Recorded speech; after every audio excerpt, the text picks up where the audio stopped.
The Curse of Nezarec, an ancient disease that drains the life of its victim. We see its conclusion here in Revenant with Mithrax, but some secrets hint at the possibility of Nezarec's emergence in the future, with weapons, curses, and nightmare power. Welcome, Guardians, let's take a look at these mysteries. Go forth, Nezarec, and show them the power of the veil, the dark of the deep, the edge of the night.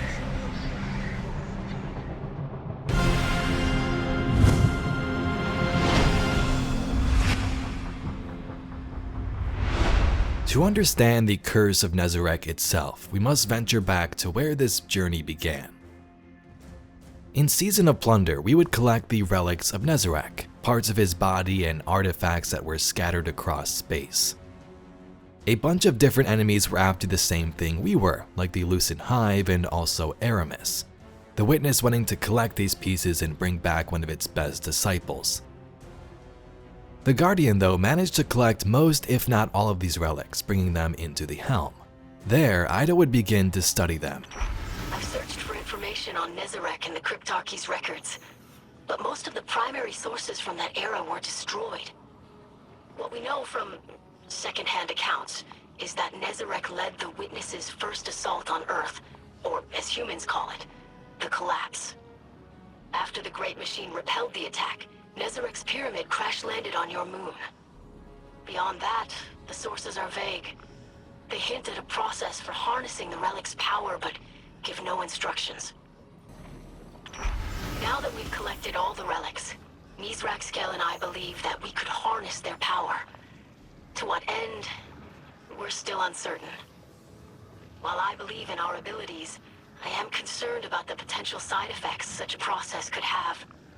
An ancient dirge I discovered described something called the Curse of Nezarec, which is rumored to drain the life of the user. Of course, I don't give credence to such superstition. Dark Age humans were comically ignorant. Still, I would rather not take the risk. My father disagrees.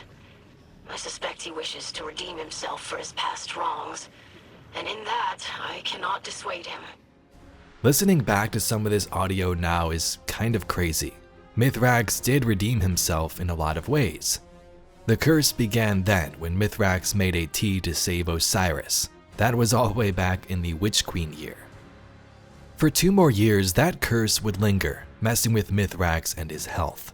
He began to feel pain in his arm and chest, and at times questioned his health in conversations with characters like Saint. In a more recent card, I think from episode Echoes, Mithrax even woke up mid-sleep believing that Nezarec was in his room haunting him. The rigidity in his limbs was unnatural. His breathing was short, quickened as his eyes searched the dark room. Any attempt to crane his neck was impossible. The paralysis had sunk deep into his bones. He sensed a presence. It was a subtle thing, barely noticeable, but Mithrax knew. He tried to speak, but his mandibles did not budge. The darkness in the room breathed. Mithrax strained his eyes to peer towards the edge of the blankets he'd been using as a temporary bedding during the development of the Varus's core. Rays of moonlight from a nearby window allowed him to spot the gnarled fingers of a shadowed hand curl up and rip into the fabric. A chill accompanied its agonizingly slow ascension up his body, tendrils dancing wildly off its twitching figure. A chorus of whispers rose into a symphony. The entity lifted its head to reveal a ring of eyes. Pawn, its voice echoed within him. Kell of demise, of fear. Intrusive flashes took over his mind. Fire, burning buildings, screaming Elixni. At first, he thought this might have been Reese, a memory that was not his, but instead, he recognized the familiar streets of the last city, his home. He looked down at his hands, coated in shadows and blood. We will make it their reality. Below him was a body, torn and bloody, with Ido's face. Panic flooded his being. Fear. A mouth grew on the creature's form, icy breath and rows of sharp teeth dripping with black sludge. No! Mithrax shot up, suddenly free, and blinked to reveal an empty room. The door swung open. Father? Ida was unharmed. Mithrax remained quiet, breathing unevenly, and gazed down at the blankets in time to see wisps of darkness emanating from a few tears in the fabric. Now this curse and effect on Mithrax came from those relics, but the curse also seems to exist in other ways. Nezarec's sin was a Scion relic Nezarec was also tied to.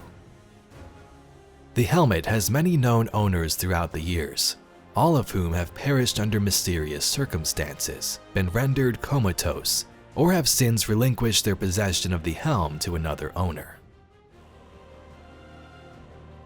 We learned that the following happened during the Dark Age. Legends from the Dark Age speak of light-bearers and non-bearers alike suffering night terrors when the moon is at perigee. The legends detail rituals with the nearly extinct earth plant lavender, long thought to hold protective, calming, and cleansing properties. Furthermore, there are later legends detailing victims of these night terrors smelling lavender after waking, as if the nightmares mocked their attempts at protection. This led to a subsequent switch to a myriad of other panaceas. So Nezarec infects in multiple ways this curse through items and gear, and even nightmares as we've seen with Mithrax and also the people of Neomuna. In Revenant, the curse is the worst we've ever seen. Nezarec literally almost takes over Mithrax in the end and grabs the power of the Echo. She cannot be trusted with power. She knows only war. After all I've done for our people, the Echo belongs to me.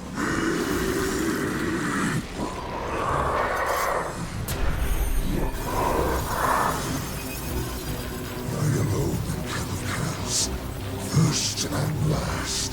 There are no others.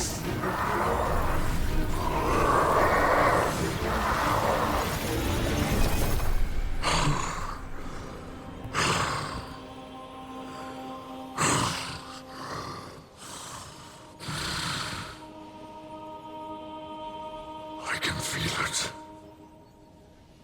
The light flowing through me once more.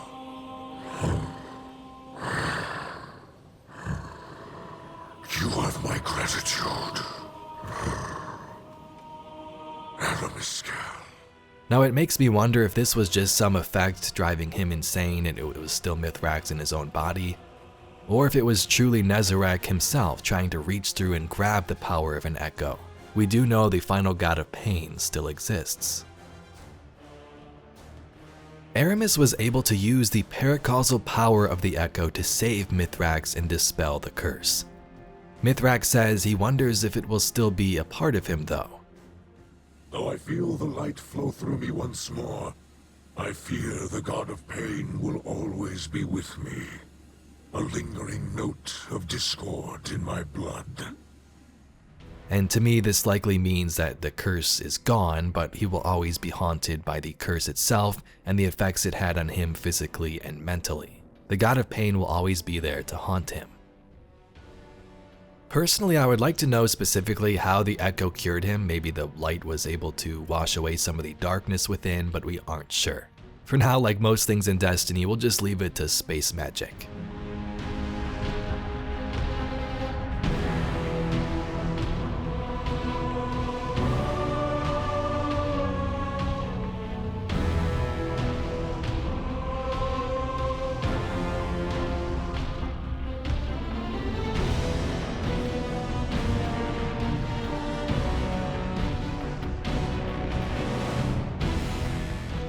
The scary part is that although Nezarec is gone physically for now, he still exists. And relics like the ones from Plunder, exotic armor and weapons that Guardians use could cause a new curse or issue easily. Nightmare power was even hinted at in the final shape. Nightmares. I thought after we killed Nezarec that they'd go away. But they haven't. The Pyramid must be partially responsible for them too. Harris wrote extensive documentation on nightmares after her last encounter with them. She and I believe that they are a yet untapped power of the darkness. One that Nezarec co-opted for himself and wove into the fabric of his pyramid. So even after his death, they persist.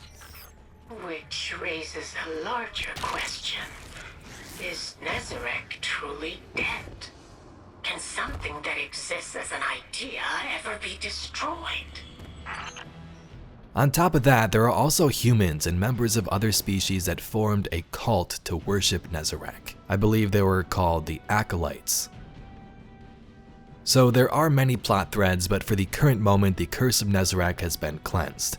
The final god of pain is out of the picture, and the Guardians and House Light are looking forward to a hopeful future. Anyway, Guardians, that's all we got for today's video. A little recap of the Curse of Nezarec, where it started, how it began, and how it infects the users it takes over, like Mithrax. If you'd like to see some more Destiny news, lore, and mysteries just like this video, please be sure to subscribe to the channel. I thank you very much for watching, and I'll catch you all in the next video.